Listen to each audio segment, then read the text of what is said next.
right, it's do or die night for the Wild. There's just no way to put it. They've got to win tonight at the X. Well, the team and all of us hoping to keep their playoff dreams alive as Game 6 gets underway this evening. Sports Director Jim Rich joins us now from the X with more on what we're expecting. Hi, Jim.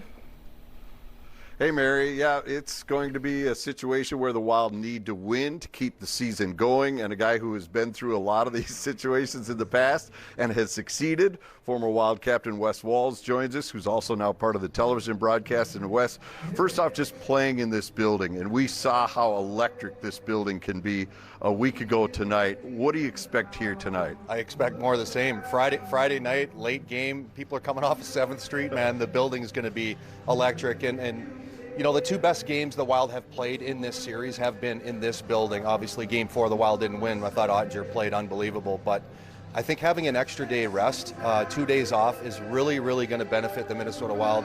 They look like a really tired group out there in Dallas. There wasn't a whole lot of pushback in Game 5, so I think the Wild they're gonna shoot a bullet here tonight. All right, Marcus Foligno has jumped into the headlines for a lot of different reasons. The NHL saying we're sorry. I guess those shouldn't have been calls. But what is in Marcus's head right now after getting tossed from the last game when he shouldn't have been? He doesn't know how to play any different, man. He's going to be going out there finishing his checks just like he has the whole series. That's what Marcus does, man. He just drags people into the fight with him. That's what he brings to the table, and I don't expect him to do anything different. I don't expect him to play a little tentative because he's got a few calls against him. I don't think the players in the locker room want him to play any different, and I know Dean Evason doesn't want him to play any different, so I expect more of the same from Marcus Foligno.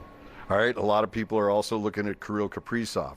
Last time, a year ago, he was finding the back of the net almost with ease. It was crazy how many goals he was able to pump in. So far in this series, just one in Game 1. And now he's, obviously he needs to perform tonight for this team to keep going. Yeah, no question about it. And if you listen to some of the sound come out of the locker room, yesterday, Kirill was asked that question, and he didn't try to hide from it. One of the reporters asked him, are you still injured a little bit? He said, no, I'm not injured. They're just doing a good job against me.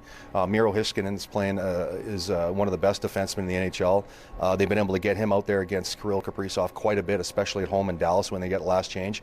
One of his best games was, in my opinion, was Game 4. I know he didn't score in that game either, right. But Dean Evason did a really nice job of getting him away from Miro Heiskanen, and obviously missed a breakaway. He's had some chances, but we're at that time right now where it's gut check time, elimination games.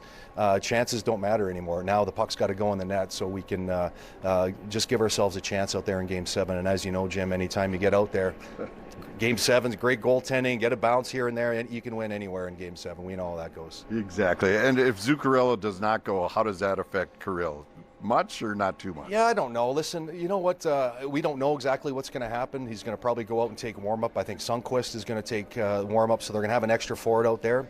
Zuki's going to come off after warm-up and say, I'm good to go or I'm not. I don't think it's really going to matter. It's going to be all hands on deck. There might be some line juggling go on. I know yesterday at practice, it was kind of hard to judge what was going on in practice because there was no Hartman or Zuccarello. Right. But there could be some line juggling as the game goes on. And I don't know, it's just going to be an unbelievable night. And I hope the Wild can really just figure out a way to take it to Game 7, because I'm telling you, anything can happen in a Game 7. And right now, the path to get to the Stanley Cup with Colorado on the ropes right now against Seattle, the team that wins this series is going to match up against Seattle. So I just not saying that that's going to be an easy matchup either, but just the path can change. So see what happens. All right, as you can tell, maybe he's a little jacked up, ready to go, I think, here for tonight's broadcast. We still got 2 more hours. Join him tonight on Bally. He does a fantastic job. Don't watch the National because these guys know what's going on. So get ready. We'll see you here at 8:30 for Puck Drop. Tim, Mary, back to you.